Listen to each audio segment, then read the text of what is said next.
Yajawe nzikiza bwe nali ngambuze nafuna omusana mu kkubo lyange ze nali muzibe kakano ndaba kisa kya Yesu kyanzibula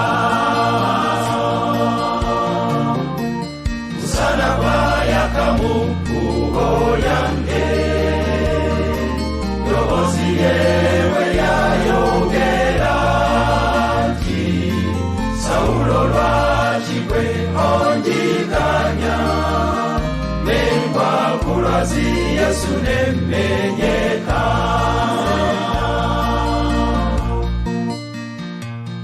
kuva kwolwo natya ekisa kya Yesu nga kyekyusa buli mwononyi yenna Saulo yayiganya abakkiriza kisa kya Yesu kyamukyusa musana gwayaka mu kkubo lyange robozi yewe yayogera nti Saulo lwakigwe onjiganya nengwa kulazi Yesu nemenyeka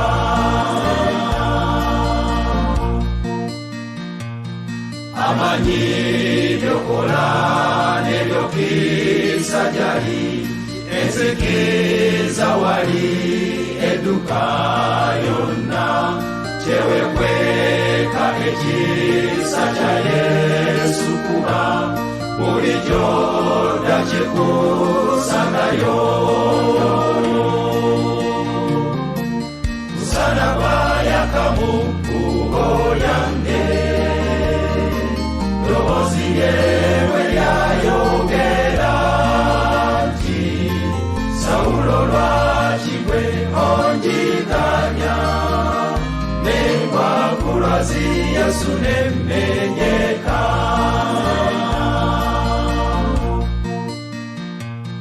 manyige gakola gapa obulamu obujja n'essanyu n'emirembe gye enjiri ya Yesu eri mu nsi yonna tekwasa nsonyi erokola musana gwayaka mu kkubo lyange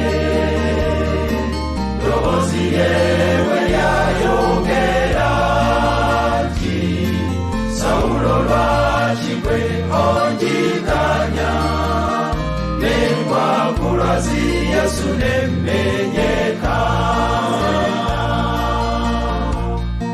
Saulo lwakigwe onjiganya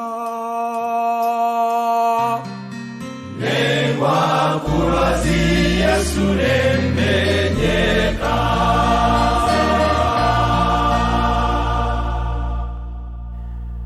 Kituufu nnyo, kituufu ddala nengwa ku lwazi Kristo nemenyeka mwebale nnyo mwebalire ddala bannaffe aba Adventist men okuva e Makerere wali enankulabye olw'oluyimba olwo olulabikanga lw'amaanyi mazima Kristo yajjawo enzikiza mu bulamu bwaffe n'atuwa omusana mu kiseera kino abaagalwa nate ntwala omukisa guno okubalamusaako mu ngeri ey'enjawulo mu linnya erya Yesu Kristo mukama waffe twagala okwebaza Katonda abaagalwa mwenna abalaba terefayina olw'olunaku olwaleero sabbiiti eyaleero sabbiiti ebadde ey'ebyafaayo eri obulamu bwaffe eri ekkanisa eri Uganda n'oli obwakabaka bwa Buganda twagala okwebaza ennyo Mukama atukoze obulungi mu ngeri ey'enjawulo okusooka byonna twagala okwebaza bannaffe ab'e Makerere gye tubadde mu kusinza enankulabye okwebaza okubaddeyo okw'ekitiibwa ate era n'okusabira Ssaabasajja Kabaka wa Buganda mu kulika eyo bannaffe mu kusinza okwa sabbiiti yonna mu makanisa gaffe ag'aba Adventist kyokka awamu n'abo njagala otwala omukisa guno mu ngeri ey'enjawulo ate okwebaza ennyo bannaffe ku kanisa yaffe Najjanankumbi, kanisa y'Abadventist, we tubadde mu kusinza okw'olwaleero mu mikolo egy'ekitiibwa nga twebaza Katonda, nga tusanyuka, nga tujaguza n'obulabirizi bwonna n'obwa Ssaabalabirizi n'Abakristaayo Abadventist n'abagenyi baffe bonna. Naye ng'ensonga si ndala, mazaalibwa aga Mukama waffe Ssaabasajja Kabaka wa Buganda. Ekyo nno kitukoze bulungi ddala era tusiimidde ddala. Mu ngeri y'emu twagala okwebaza Katonda eri mwenna Abakristaayo abadde mu kusinza okwo okw'enjawulo okubaddewo olunaku olw'olwaleero. Abaagalwa, njagala okubategeeza mwenna abatulaba yonna gye musinziira nti ate olwaleero kibadde kisufu nnyo nga tuli ku kanisa wali Najjanankumbi, kanisa y'Abadventist, abantu ab'enjawulo, abantu abangi, abantu mu biti eby'enjawulo abazze okukuŋŋaana n'okutendereza Katonda ku lunaku olwo. Kyokka ate awamu n'ekyo ne wabeerawo omukisa ogw'enjawulo ogw'abasajja n'abakazi ku mazaalibwa ga Ssaabasajja abazaaliddwa ne beetwalira Kristo okubeera omulokozi we olunaku olwaleero. Ng'enjiri eno weebadde etambulira ku terefayina eno, weebadde etambulira ku mitimbagano, gyebadde ku YouTube, gyebadde ku WhatsApp, abadde bagifuna ku TikTok, na yonna gyesanze abantu abasajja n'abakazi, amawulire amalungi ge tulina nti bangi leero bawaddeyo obulamu bwabwe eri Katonda ne bazaalibwa obwakabaka obw'omu ggulu ku lunaku lwe lumu Ssaabasajja lwe twamufunanga ekirabo okuva eri Katonda n'atonnya ku nsi. Ekyo kituwadde ate essanyu ery'enjawulo n'okugulumiza n'okwebaza Katonda nga tugamba nti ennaku zonna atukoledde ebikulu kyetuvudde tusanyuka. Yensonga lwaki nnyimiridde wano okubategeeza n'okwogera nammwe okubannyonnyola sabbiiti ya leero etambudde etya. Bwe tubadde nga tuli mu kusinza okwo mu njiri ebadde etambulira wano okumala wiikisi ezo 2 ze tumaze, actually ennaku 13 nga twogera nammwe buli lunaku akawungeezi. Enjiri eno etambudde etya, egenze etya mu maaso, ekoze etya, tubadde tutya mu kusinza okw'ekitiibwa. Byenjagala okutuusaako mu ddakiika eno, nsaba weeteeketeeke ne Mukama akuwa omukisa nga tugenda okuyingira mu nsonga eno ey'ekitiibwa mu kusinza okwaleero okubadde okw'ebyafaayo.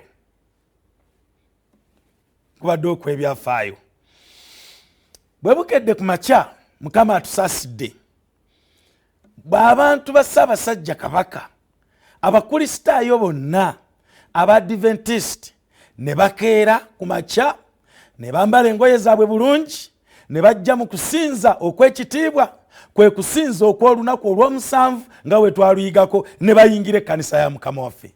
Okusinza kutambudde bulungi era emikolo egibaddewo Mukama atukoze bulungi. Abagenyi ab'ebitiibwa be tubadde nabo okuva mu madiini ag'enjawulo, okuva mu gavumenti ya Ssaabasajja Kabaka, mu gavumenti eya wakati, ate ab'oku kyalo okwo bonna be tubadde nabo.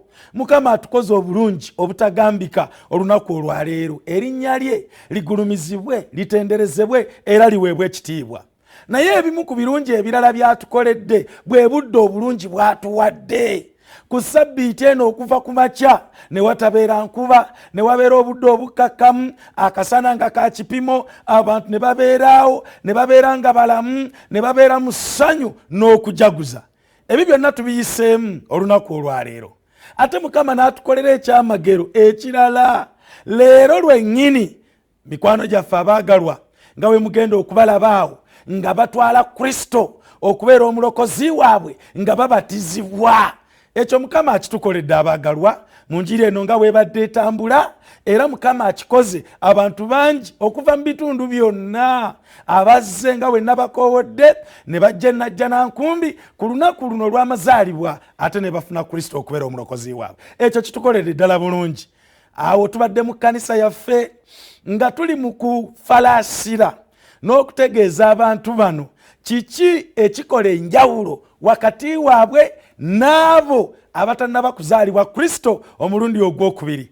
Mukama atukoze bulungi kubanga abantu abo nga obalaba bwe mbadde nga njogera nabo bonna bakkaanyiza kimu ne bassa kimu ng'enkuyege nti awatali okufa n'obutanyagwa awatali kulemererwa olunaku olwaleero balina okuzaalibwa nga babatizibwa nga Yesu Kristo bwe yabatizibwa nga Kristo bw'alagira.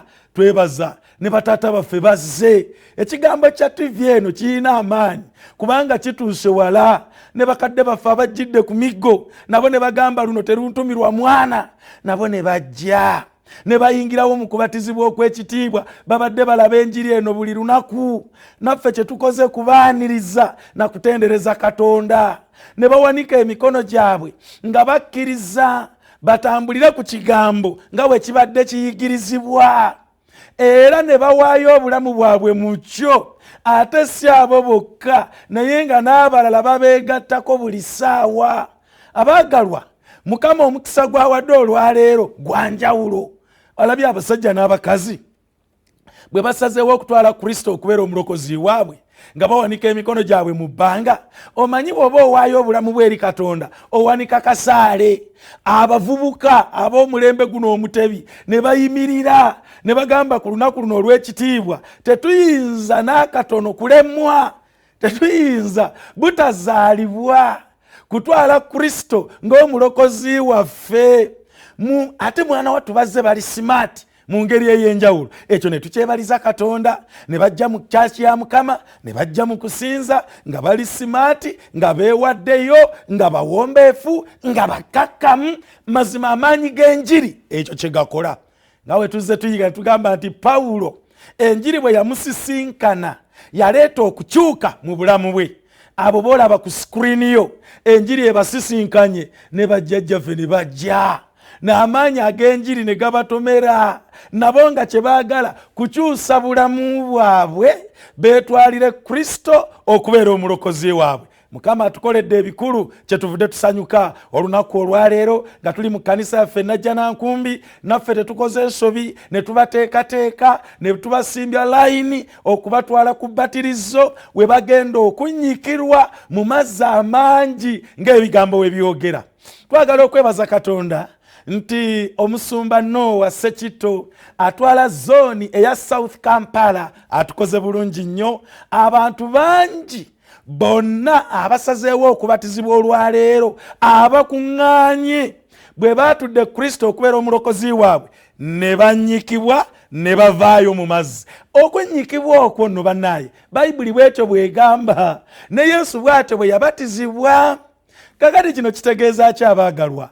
Nti omuntu oyo gw'olaba annyikiddwa mu mazzi waliwo enjogera ezigamba nti anti we banaba bannyika bakunyigirizaayo n'olwayo. Ebeera eddakiika emu ate tewera nakuwera katundu ka ddakiika, just a minute n'okuwera tewera. Mu ddakiika tono obeera ovuddeyo. Abantu ba Mukama boolaba abo ku layini abasajja abajja beba abawaddeyo obulamu bwabwe leero. Ate n'abo abakyala boolaba ku layini nabo nga bakkiriza Kristo okubeera omulokozi waabwe. Tubadde n'essanyu ekkanisa ng'ekuŋŋaanye, eri mu kuyimba, bali mu kutendereza, bali mu kusinza, layini ng'etambula nga bonna basazeewo twala Kristo ng'omulokozi waabwe. Twebaza Katonda nti mubazze n'abavubuka ba Ssaabasajja babaddemu. Kaakati bano be bavubuka abasibye enviiri zaabwe ne zireebeeta naye nga bagamba no, amaanyi ag'enjiri ge tufunye naffe twagala kutereezebwa tuyingire mu kuzaalibwa obwakabaka obw'omu ggulu. Ku lunaku luno lwe lumu Ssaabasajja lwe yajja ku nsi eno. Abaagalwa, twebaza Katonda nti abakazi bayingidde amazzi n'abasajja ne bayingira ate bonna ne babatizibwa. Tetufunye buzibu bwonna, tewali alwalidde mu mazzi, teri alemereddwa kugavaamu, neva. Tewali afuniddemu buzibu nga we tubadde tubiwulira, nedda. Naye bonna ye nga babufuna batya? Nga n'eddagala libaddewo awo, okolola mu katono empeke zibaddewo. Okakasa nti buli muntu yenna yetwalira Kristo okubeera omulokozi we. Kiki ekibadde kikolebwa omusumba bw'awanika omukono? Ye w'oluganda okwogera amannya ge, ti amannya gange nze gundi. Bw'ayogera amannya ge, omusumba n'alyoka ayogera amannya g'owooluganda oyo n'awanika omukono gwe mu bbanga, n'alyoka ategeeza nti owooluganda nkubatiza okuyingira mu linnya lya kitaffe n'Omwana n'Omwoyo Omutukuvu. Oyo gwe babatiza n'addamu nti amiina. Kati bw'amala okuddamu nti amiina, omusumba n'amunnyika ate n'amugjayo. Kale nno okuvaayo mu mazzi okunnyikibwa aba aziisa obulamu obukadde. Nga bw'olaba bwe bagezaako okunnyika mukadde wange oyo, kati awo aziika obulamu obukadde. Kaakati ate mu kuvaayo aba afunye obulamu obupya. Obulamu obwo bwe buli mu Kristo. Nga Yesu bwe yayingira mu mazzi, Omwoyo n'amukkako. Kati okuvaayo kwa Taata oyo ebintu agezaako kubitegeera bikola bitya. Naye olw'okuba abasumba baffe babeera batendeke mu kye bakola, abamanyi omuntu ono muhandolinga ntya. Kati mukadde waffe oyo okuvaayo kwe aba afunye obulamu obujja. Bw'avaayo mu mazzi bw'atyo, kati ayambadde obulamu obujja. N'obulamu obujja obwo asimayirinze namu ng'alaba essanyu lya Mukama waffe limubuganye. Bwe bumufuula omuntu ow'enjawulo, Omwoyo n'amukkako. Kati omuntu oyo abatiziddwa mu mazzi n'afuna Omwoyo wa Katonda, oyo ayitibwa Omwana wa Katonda. Ekyo kyakola kye kiri mu byawandiikibwa.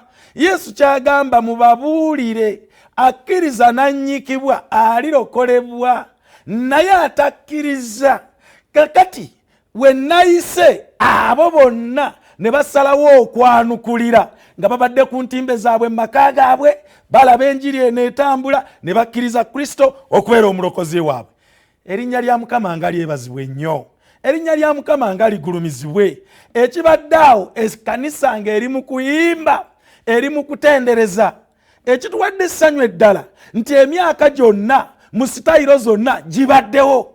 Olaba n'owooluganda oyo atambudde olugendo okuva gy'avudde yonna ng'agamba musumba kye neetaaga, mbadde ndaba enjiri eno ku TV, kati njagala kuzaalibwa nange nfune obulamu obutaggwaawo. Naffe tubadde tetuyinza mukalubiriza kumugamba nti ate tusooke tusaleko enviiri zino. Owooluganda azzenga bw'ali akooye, ayina by'akozesezza akooye, ayina obulamu bw'abadde atambuliramu akooye. Nga Yesu bw'agamba, mujje gye ndi mmwe mwenna abakooye ate era abazitoowereddwa, nze kye ŋŋenda okukola kubawummuza. Kakati oyo agenda okuziika obulamu obukadde ate afuna obulamu obupya. Nze era bannaye mukoowoola kwange nkyayita abavubuka mwenna gye muli eyo, muziike ebiganye, mwambale obulamu obupya obuli mu Yesu Kristo Mukama waffe. Owooluganda oyo ojja musanga mu kwaya ng'atendereza, ojja musanga ku kituuti ng'abuulira. Nkuwadde omwaka gumu oddemu omusisinkane nga tokyasobola kutegeera oba ddala ye yali oli gwe walaba nga nnyikibwa amazzi amangi. Njagala kugatta ddoboozi lyange abaagalwa ku maloboozi gammwe mwenna nti bannaaye omukolo guno ogubadde ogw'ekitiibwa nga guli ennajja nankumbi, okubatiza kukyagenda mu maaso.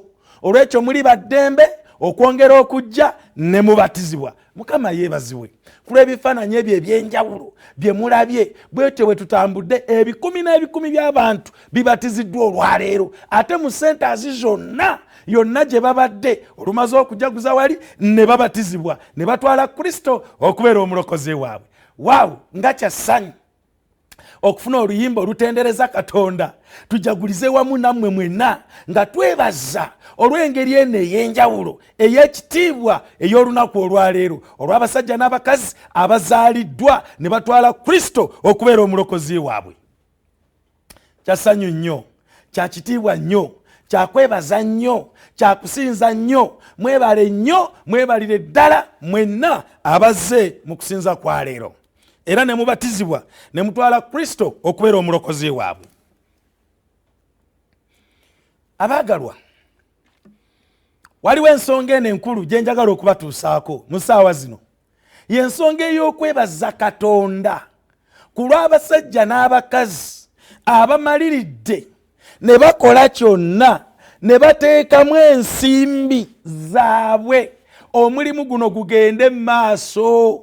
Ku TV kuno kwe tubadde okusookera ddala twagala okwebaza Abadventist men mu South Kampala zone, Adventist men mu South Kampala zone, mu kanisa y'aba Adventist, mukama abawo omukisa.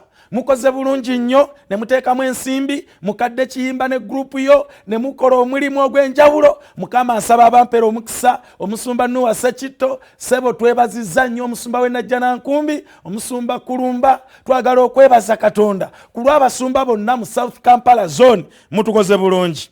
Twagala okwebaza bannaffe aba Light Secondary and Vocational School Bulenga, mwebale nnyo bannaye. Mukoze bulungi emuwagidde omulimu guno mu ngeri ey'enjawulo. Twagala okwebaza nnyo bannaffe abansi Water and Solar. Bano bannaffe bakola ku mazzi wonna w'ogaagala ku ssomero mu nnyumba wa. Abansi Water tusaba Mukama abatuweera omukisa ku lw'omulimu omulungi ogwo ogw'ekitiibwa gwe mukoze ne muwagira omulimu guno abantu ba Mukama ne balokolebwa. Twagala okwebaza bannaffe aba Bangafi Supermarket. Mukadde waffe wali ewa Kiso, tweyanziza nnyo Bangafi olw'emirimu gye mukola egiyambye abantu ba Ssaabasajja, abantu ba Mukama Katonda, ne muzimba obwakabaka n'eggwanga Uganda. Naye si ekyo kyokka, nga mukola emirimu gy'oku nsi n'egy'eggulu. Erinnya lya Mukama lyebazibwe nnyo.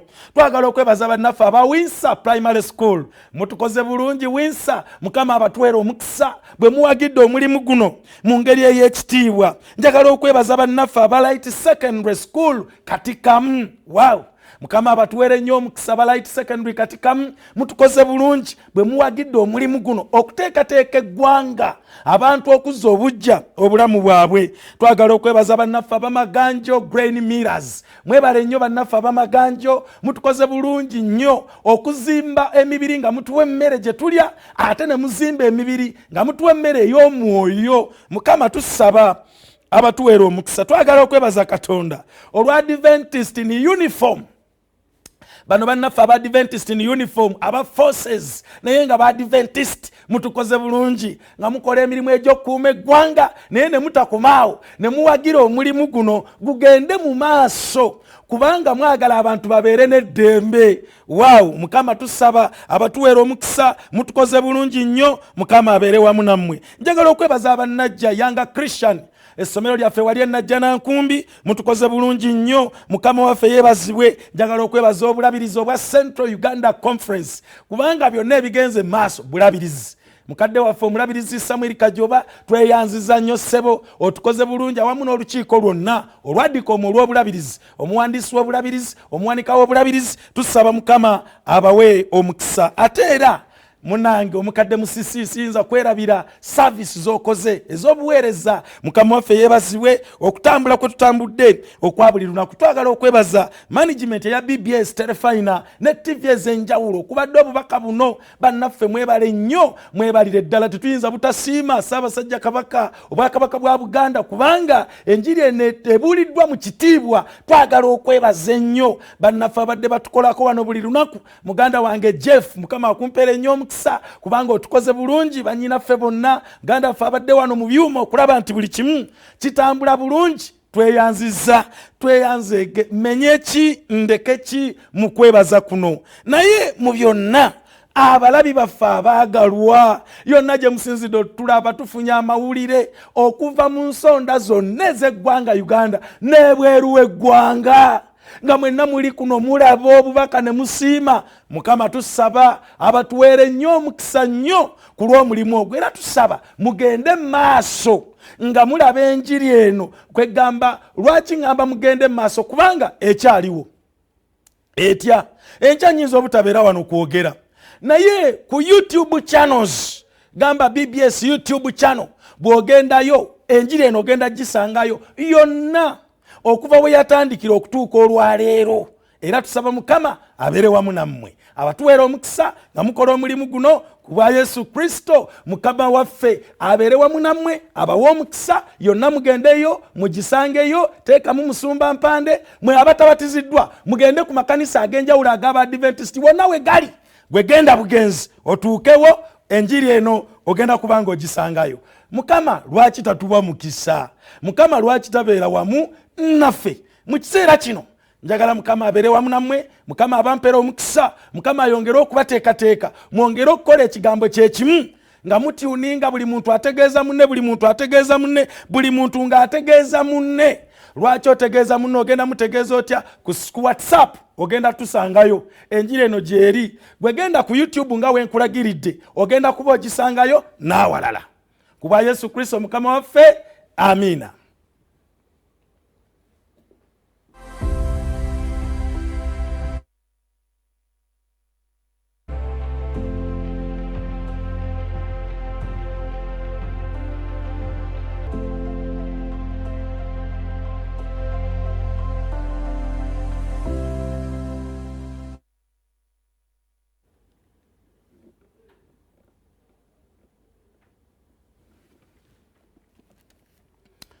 Mukama atukoze bulungi nate. Abagalwa mu kiseera kino katuwulira oluyimba olw'enjawulo olututeekateeka ku lw'ekyo ate ekirala kyenjagala okukwanjulira ekibaddewo olunaku olwaleero nakyo kyenjagala olabeko otegeere ebintu nga we bitambudde wonna. Oluyimba luno bwe luggwa bekkapa tovaawo tukyaliwo tukyagenda mu maaso ate tuddemu twanjule ebigenda mu maaso. Kansabe mukadde waffe atuwa oluyimba luno olw'enjawulo olugenda okuyimbibwa tulabe ekigenda mu maaso.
Ssaabasajja Kabaka Ronald Mwenda Mutebi II yasimye amazaalibwa ge ag'omulundi guno gategekebwe ekkanisa y'Abadiventi era n'asima emikolo emikulu gibere ku kkanisa y'e Najjanankumbi mu ssaza Kyaddondo. Okusaba kuno kwetabiddwako n'Abagereka Sylvia Najjinda abalangira n'Abambejja bajjajja bataka abakulu ab'obusolya Katikkiro wa Buganda Charles Peter Mayiga n'abamyuka be baminisita mu gavumenti ya wakati n'ey'Emmengo akulira oludda oluvuganya gavumenti mu Parliament Joe Ssenyonyi omulabizi w'ennamirembe Moses Banja Supreme Mufti wa Uganda Sheikh Muhammad Galabuzi n'abakulembeze abalala ku mitendera egy'enjawulo. Okubuulira kukulembeddwa omulabirizi wa Central Uganda Conference Samuel Kajoba era ne yeeyanza Ssaabasajja Kabaka Ronald Mwenda Mutebi II olw'okukulembezanga Katonda mu bwakabaka bwe. Era twagala kuba obulabizi okwebaza Ssaabasajja Kabaka wa Buganda okusooka okwagala obwakabaka bwa Buganda, okwagala abantu be, kwagala eggwanga lye. Ku lw'obulabizi buno twebaza olw'ebyobulamu, atukoze bulungi mu byobulamu, era twebaza n'olw'olusiisira olugenda mu maaso mu kiseera kino eky'amazaalibwa ga Ssaabasajja. Omulabirizi Kajoba akubiriza Bannayuganda okutendereza Katonda kubanga bakoledde ebyekisa bingi ebyewuunyisa. Ani atukuuma? Era singa Katonda akuzibula amaaso n'otegeera abalabe bo kyakabi era aleme na kukikola, wandika oyo omukazi oyo gw'oliraanye, wandika oyo omusajja oyo wandibadde wamugoba mu ofiisi yo. Ssabalabizi w'ekkanisa y'Abadvent Pastor Dr. Moses Ndimukika yakulembeddemu okusabira Ssaabasajja Kabaka Ronald Mwenda Mutebi II. Yeeyanza Ssaabasajja Kabaka olw'okusembeza ekkanisa y'Abadvent. Ng'ekkanisa ya Seventh-day Adventist mu Uganda twagala okutuusa okusiima kwaffe eri Kabaka waffe olw'okutwagala nga ekkanisa n'atuwa omukisa guno okujaguliza wamu naffe amazaalibwa ge ag'omwaka guno. Ssabalabirizi mu ngeri y'emu yeeyanza Ssaabasajja Kabaka olw'okusaawa enteekateeka ezikyusiza embeera z'abantu be. Twagala okusiima Obwakabaka olw'okukulemberamu eddimu eddene olw'okusoosowazanga ebyobulamu mu nteekateeka nga ez'okudduka ezitegekebwa buli mwaka, eby'enkulaakulana nga mugoba obwavu mu bantu ba Ssaabasajja, mu nteekateeka y'enkumbi terimba n'emmwanyi. Kamalabyonna wa Buganda Charles Peter Mayiga mu kwogera kwe asoose kulambululira Obuganda ebikwata ku bulamu bwa Ssaabasajja Kabaka Ronald Mwenda Mutebi II. Ssaabasajja yazaalibwa kitaawe ali mu buwaŋŋanguse nga waliwo n'amawulire nti Kabaka talidda. Kabaka Mutebi II yali omuvubuka nga wa myaka 14 gyokka. Yeetikka omugugu ogw'okkulira oli olulangira, omugugu ogw'okkulira ab'obusolya, n'omugugu okubeera omutwe gwa Buganda. Anti mu 69 kitaawe Kabaka Muteesa II olwo yali akisiza omukono nga n'enjola agibiseeko akabugo. Katikkiro ategeezezza Obuganda nti obukulembeze bwa Ssaabasajja Kabaka bwabibala era buganyudde nnyo abantu be. Kalalankoma waawerezza emyaka 69 ng'Obuganda bumwebunguludde. Ennaku ezaakulembera emisinde twalaba abantu ab'endowooza ez'enjawulo nga bajja e Mengo. Twalaba abantu abasoma eddiini ez'enjawulo nga nabo batwegasseeko. Twalaba abato, twalaba abakulu, twalaba n'abakadde. Mbakoowoola baganda bange ne bannyinaze, tunyweze obumu nga kyukyu ke kabonero ak'okwegatta okwo. Yeebazizza Nnabagereka Sylvia Najjinda n'Olulyo Olulangira olw'okukwatizako Ssaabasajja Kabaka ng'akulembera Obuganda. Neebaza nnyo maama Nnabagereka n'abaana b'eŋŋoma okubeera omutanda waffe. Neebaza baganda ba Kabaka, bannyina ne baganda be, weebali wano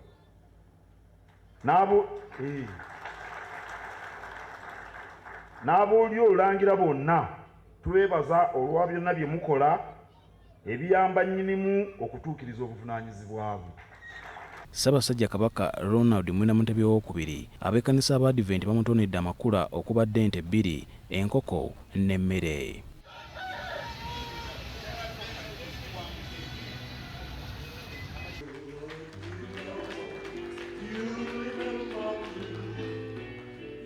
Mu kiseera kye kimu Nnabagereka Sylvia Najjinda bamuwadde ekirabo ekimwebaza okulabirira Ssaabasajja Kabaka.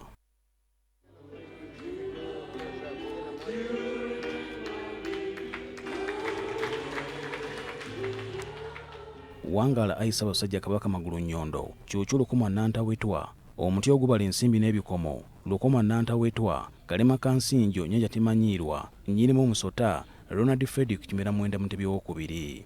Paul Siano Mukiibi, BBS Telefina, Gambuze.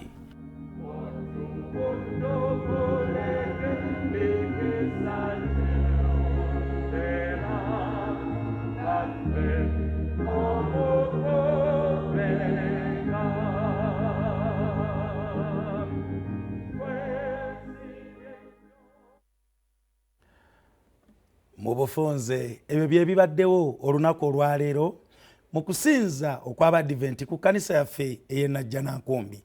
Tusaba Mukama batuweera omukisa, mwebale nnyo, mwebalire ddala. Mu kiseera kino mukkirize tuweeyo okusaba, puroguraamu yaffe tugikomyawo nga tubaagaliza emikisa gya Katonda, obuwanguzi, ekiseera ekyekyengera bibeetolole ennaku zonna, buli muntu waali ayagalize munne emirembe. Ayi Katonda otukuumire Ssaabasajja Kabaka wa Buganda. Munzikirize twewombeke tusabe. Katonda atudde mbutaliggwawo Mukama, weebale ku lwa Ssaabasajja Kabaka wa Buganda. Weebale Mukama era tusaba gwamulabiridde ebbanga eddene oyongere okubeera wamu naye. Tusabye ku lw'Obuganda bwonna era ne tusaba ku lw'eggwanga Uganda. Era ne tusaba nate Katonda ku lw'abantu bonna obawo omukisa. Tusabye Mukama okulemberemu era onyweza abo abazaaliddwa olwaleero nga babatizibwa. Kanisa yo gyongera amaanyi okugenda mu maaso. Buli muntu Munnayuganda waali abatalina mirimu bawe, abalina obufumbo obuyuuga obanyweze, abasobeddwa n'endwadde bawone, buli muntu awangule era agende ng'awangula. Ffenna tulabe emikisa egiva mu ntebe ey'ekisa nga gituukako ennaku zonna ku bwa Yesu Kristo Mukama waffe tusabye. Amiina. Mukama abeere nammwe.